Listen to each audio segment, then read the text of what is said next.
మాతృదేవో భవ పితృదేవో భవ అస్మద్గురుభ్యో నమః. శ్రీ శ్రీ శ్రీ త్రిదండి చిన శ్రీమన్నారాయణ రామానుజ జీయస్వామి వారి పాదపద్మాలకు నమస్కరిస్తూ, భగవద్బంధులారా, ఎందరో మహానుభావులు అందరికీ వందనాలు అన్నమాట. 1996లో నేను ఒక పెళ్ళికి ఉడిపి వెళ్ళాను.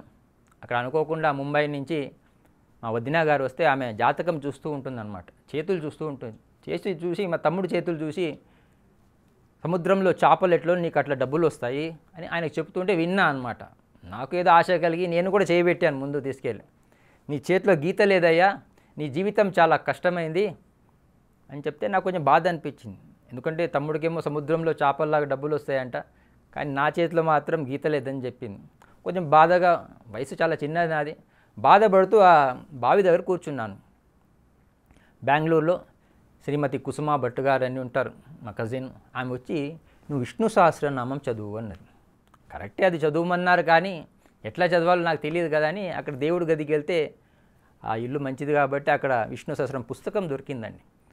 ఆ పుస్తకంలో ఉన్నదాన్ని ఎట్లా చదవాలో నాకు తెలియదు అని చూస్తే పక్కగా ఒకటి టేప్ రికార్డర్ ఉండే, పక్కనే ఒక ఎంఎస్ సుబ్బలక్ష్మి గారు క్యాసెట్ ఉండే అనమాట. దాన్ని ప్లే చేసి చదవని మొదలుపెట్టాను. ఆ రోజు స్టార్ట్ చేసింది ఈ రోజు వరకు ఇప్పుడు 28 సంవత్సరాలు అయిందనమాట. ఏదైనా ఒక నమ్మకం కావాలి, ఒక విశ్వాసం కావాలి. భగవంతుడిని నమ్ముకోండి అన్నారండి. ఎక్కడైనా కూడా భగవంతుడిని అమ్ముకోండి అని చెప్పలేరండి. చెప్పులు ఏసీ రూమ్లో పెట్టి అమ్ముతున్నాడండి, భగవంతుడిని రోడ్డు మీద పెట్టి అమ్ముతున్నారండి. అది మన సంస్కృతి కాదు. అందుకే తల్లి వడి, రెండోది బడి, మూడోది గుడి. ఇది భారతీయులకు చాలా ఇంపార్టెంట్ అనమాట. ఒక పూలమాలకి దారం ఆధారం అండి, మనిషి జీవితానికి భగవంతుడు ఆధారం అండి. ఆధారం భగవంతుడు మనలో ఉన్నాడు కాబట్టి గురువు ఒక వెలిగిన దీపం అన్నమాట. ఒక వెలిగిన దీపమే ఇంకో దీపాన్ని వెలిగిస్తుందండి. ఒక వెలిగిన ట్యూబ్లైట్ ఇంకో ట్యూబ్లైట్ వెలిగించలేదు. కాబట్టి మనిషి అన్నవాడికి వాడి జీవితంలో వాడికి ఒక గురి ఉండాలి. ఆ గురి చేయడానికి ఒక గురువు ఉండాలన్నమాట.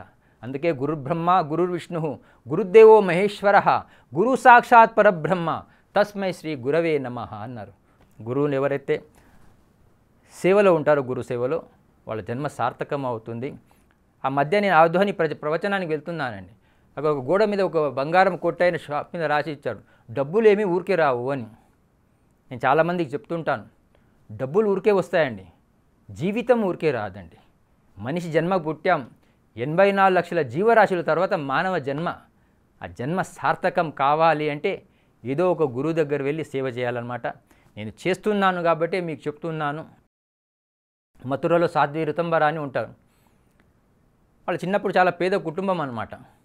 ఒక గుడిసెలో ఉంటుంది. తల్లిగారికి ఆరోగ్యం బాగాలేదు. ఆ తల్లిగారు మంచం మీద పడుకొని ఉన్నారు. బయట ఒక సన్యాసి వచ్చాడంట, భవతీ భిక్షాందేహి అని.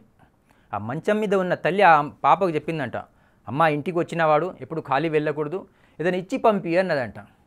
ఆ పిల్ల పేద కుటుంబం, గుడిసెలో ఉంటున్నారు, ఇంట్లో ఏదో ఇద్దామని వెతికిందంటండి, కానీ ఇంట్లో ఇవ్వడానికి ఏమీ లేదంట.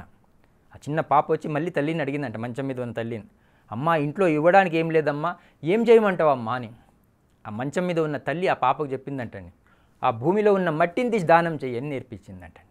ఆ తల్లి దానం చేయమని నేర్పించింది కాబట్టే ఆమె సాధ్వి రితంబరగా మారిందండి. ఎప్పుడైనా మథుర వెళ్తే వెళ్ళండి, ఆశ్రమం ఉంటుంది. ఈరోజు కూడా ఆమె ఆశ్రమానికి ఒక ఉయ్యాల, ఆ గేటు ఉయ్యాల ఉంటుందండి. ఎందుకంటే మథురలో ఆడపిల్లలు అనగానే చంపేయడము, ఏదో చెత్తాకుండీలో వేయడం జరిగేదన్నమాట. అలాంటి సందర్భంలో ఆశ్రమానికి ఒక ఉయ్యాల పెట్టి ఈరోజు కూడా ఒక్కొక్క అమ్మాయిని ఒక్కొక్క ఝాన్సీ రాణిగా తీర్చిదిద్దిందన్నమాట. ఆ గురు సంబంధం అన్నమాట. ఢిల్లీలో ఉన్న రిచెస్ట్ మ్యాన్ వచ్చి అక్కడ ఉన్న అమ్మాయిని కోడలుగా తీసుకెళ్ళాడండి. కాబట్టి ఆ గురు సంబంధమే శాశ్వతమైన సంబంధం. ఏది ఉన్నా కూడా గురువుకి మించిన దైవం లేదన్నమాట. ఆ గురు పరంపర మళ్ళీ రావాలన్నదే మా తపన. స్నానం, ధ్యానం, దానం, ఇది మనిషికి చాలా ఇంపార్టెంట్ అనమాట. ఆ మధ్య నేను గిరి ప్రదక్షిణ చేసి వస్తున్నానండి. బెంగళూరు వచ్చే వరకు నా కారులో ఒక పాట అనుకోకుండా స్టార్ట్ అయిందండి, పంచదార బొమ్మ బొమ్మ అని. ఈరోజు మనం పిల్లల్ని అడిగామనుకోండి, పంచదార బొమ్మ బొమ్మ ఏ సినిమాలో పాట అని టక్కని మగధీర అని చెప్పేస్తున్నారండి. అదే మన సప్త ఋషుల పేర్లు ఏంటంటే ఎవరు చెప్పట్లేదండి. మన ఋషులను మర్చిపోయాం. మనం ఎవరి సంతానం, మన పూర్వీకులను మర్చిపోయాం అన్నమాట. అందుకే ఆ పాటను కొంచెం ట్యూనింగ్ చేశానండి నేను. పంచదార బొమ్మ బొమ్మ పంచడం నేర్చుకోవమ్మా, నువ్వు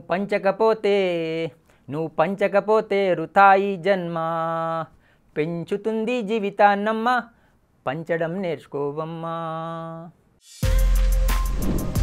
For more videos like this, subscribe Big TV channel.